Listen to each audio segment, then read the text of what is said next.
시청자 여러분 안녕하십니까? BOA 뉴스투데이 시작합니다. 로버트 오브라이언 미국 국가안보보좌관이 내년에 열릴 예정인 일본 도쿄올림픽 때 미북 비핵화 협상 재개 가능성을 언급했습니다. 또 진정으로 미국은 북한과 진전을 이루길 원한다고 말했습니다. 이조은 기자가 보도합니다. 로버트 오브라이언 미국 국가안보보좌관은 16일 워싱턴의 아스펜 연구소가 주최한 화상대담에 참석해 미국의 대북 전략과 비핵화 협상 전망에 대한 질문을 받았습니다. 오브라이언 보좌관은 최근 한국의 서훈 국가안보실장을 만난 사실을 언급하면서 미국은 현재 상황이 아니라 북한과 진전을 보고 싶다고 강조했습니다. I just had my South Korean counterpart here last week, Director Suh, and I think they're happy with. I think the South Koreans are happy with where we are, but we'd really like to see some progress. 오브라이언 보좌관은 그러면서 당초 지난 7, 8월로 예정됐다가 신종 코로나 바이러스 여파로 1년 연기된 일본 도쿄올림픽을 거론하며 대북 협상 재개의 기회를 전망했습니다. 올림픽 도중 혹은 전후로 당사자들이 모여 북한 주민들을 위한 경제적 번영과 무기 감축, 또 비핵화를 위한 초기 조치를 이끄는 협상을 할 시기가 있을지도 모른다는 겁니다. There may be an opportunity next year if, and I think we're all hoping that with COVID potentially abating next year, we can have the Olympics in Tokyo. And I think the North Koreans are interested in participating in the Olympics in Tokyo. 오브라이언 보좌관은 이어 미국의 대북 전략은 미북 정상 간의 친분 관계 유지와 동시에 대북 제재 압박이라고 강조했습니다. You've got this interesting situation where the president has had very cordial communications with Kim Jong-un, Chairman Kim, but at the same time, we've had a maximum pressure campaign on North Korea. 북한이 핵 미사일 실험 중단 유예를 파기할 가능성과 그에 따른 미국 대응에 대해서는 추측하고 싶지 않다면서 싱가포르 정상회담 이후 북한의 핵 실험과 장거리 탄도미사일 시험이 없었다는 사실에 감사하다고 말했습니다. 오브라이언 보좌관은 그러면서 북한이 올바른 전략적 판단을 해야 협상에 기회가 생길 수 있다고 강조했습니다. I'm hopeful that after the election, once the North Koreans realize that there is no other option, that we'll have a chance to negotiate. 오브라이언 보좌관은 북한 문제 해결에 대한 어려움도 환기시켰습니다. 그러면서 트럼프 행정부는 정상 간 관계 유지와 함께 제재를 통한 최대 압박 전략을 지속적으로 유지할 것이라고 거듭 강조했습니다. BOA 뉴스 이조은입니다. 유럽 국가들이 군축 문제를 다루는 유엔 총회 제1위원회에서 북한의 검증 가능하고 되돌릴 수 없는 비핵화를 촉구했습니다.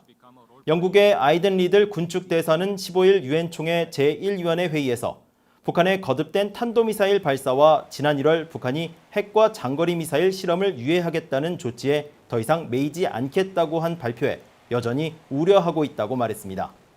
그러면서 북한의 불법적인 핵과 탄도미사일 프로그램은 세계 안보에 대한 심각한 위협이자 유엔 결의 위반이라며 북한이 비핵화를 위한 검증 가능하고 되돌릴 수 없는 조치를 취하길 촉구하며 그 전까지 북한의 불법 프로그램을 겨냥한 제재는 엄격하게 이행돼야 한다고 밝혔습니다. 에스토니아 대표도 북한의 지속적인 핵 미사일 프로그램 개발을 우려한다며 북한의 CBID, 즉 완전하고 검증 가능하며 되돌릴 수 없는 비핵화 때까지 제재가 완전한 방식으로 이행돼야 한다고 밝혔습니다.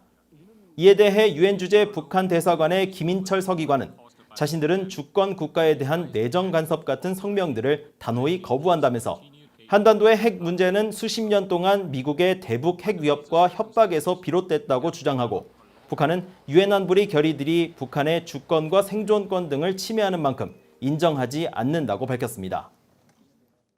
미국 법무부 산하위원회가 최근 발간한 보고서에서 북한이 가상화폐를 이용해 자금 세탁, 제재 회피 등 다양한 분야에서 불법 행위를 저지르고 있다고 지적했습니다.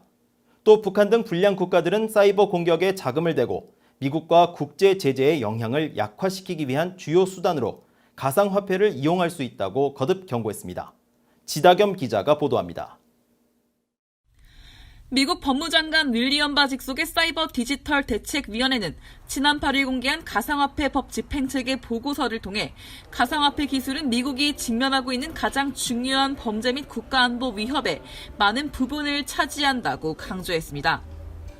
보고서는 그러면서 특히 북한, 이란, 러시아 같은 불량 국가들이 사이버 공격에 자금을 대고 미국과 국제 제재의 영향을 약화시키며 세계 시장에서 미국의 영향력을 감소시키기 위해 가상화폐에 의존할 수도 있다고 경고했습니다. 사이버 디지털 대책위원회는 또 가상화폐는 개인과 불량 국가들이 제재를 회피할 뿐 아니라 전통적 금융시장의 기반을 약화시킴으로써 미국과 동맹국들의 이익을 해칠 수 있는 골치 아픈 기회를 만든다고 설명했습니다. 그러면서 가상화폐는 범죄에 연루된 금융거래와 금융활동을 감추기 위한 수단, 거래소 탈취와 같은 세 가지 범죄에서 악용된다고 지적하고 북한은 이런 모든 범죄에서 가상화폐를 악용하고 있다고 밝혔습니다. 실제로 지난 3월과 8월에 발표한 북한 당국의 가상화폐를 통한 자금 세탁과 가상화폐 거래소 해킹을 사례로 제시하고 이런 수사를 통해 적발한 가상화폐를 이용한 북한의 정교한 자금 세탁 기법과 북한 해커들의 기술을 명시했습니다. 사이버 디지털 대책위원회는 이어 북한의 가상화폐 해킹과 이후 이어진 자금 세탁 계획에 대한 조사는 성공적이었다고 평가했습니다. 특히 미국 연방수사국 FBI와 연방국세청 범죄조사국, 국토안보수사국이 주도한 포괄적인 조사 이후 재무부와 법무부의 조율된 조치가 뒤따랐다며 이것이 가상화폐 분야에서 야기되는 위협을 다루는 데 있어 조사기관 간의 협력의 중요성을 보여준다고 강조했습니다. 이와 관련해 미국의 블록체인 거래 분석업체 체인얼리시스의 제시 스피로 국장은 16일 VOA에 미국 법무부의 가상화폐를 이용한 범죄의 위협과 대응 전략 제시는 북한 등의 사이버 불법 행위를 어렵게 할 수 있다고 평가했습니다. And I think that the more that is applied and the more knowledge that is then given to the private sector as the result of this means it will be harder for bad actors like North Korean hackers to target and to steal funds from these exchanges and to then subsequently launder them as well. 스피로 국장은 또 북한의 가상화폐 탈취 규모가 이번 보고서에서 명시된 이란, 러시아 등 다른 불량 국가들보다 크고 공격 성공률도 높다면서 미 행정부가 북한의 가상화폐를 이용한 불법 행위에 대응해 매우 능동적인 접근법을 취해왔다고 평가했습니다. VOA 뉴스 지다켬입니다. 안토니오 구테르스 유엔 사무총장은 신종 코로나 바이러스 감염증의 대유행은 수십 년 동안 전례 없는 수준으로 식량 불안정 상황을 더 심화시켰다고 지적했습니다.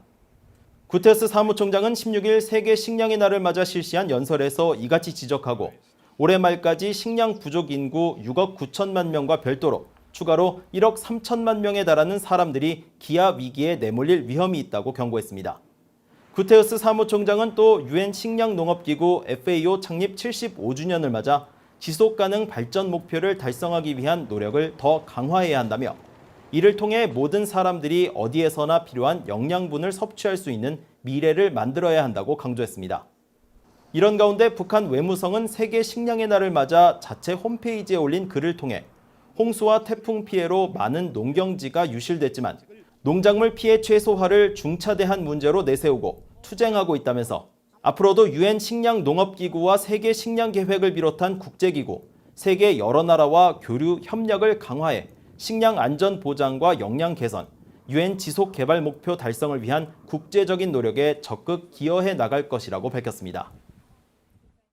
미국과 한국이 키스 크라크 국무부 경제발전 에너지 환경 차관과 이태호 한국 외교부 2차관을 수석 대표로 한 제5차 고위급 경제협의회를 13일 개최했다고 미국 국무부가 밝혔습니다.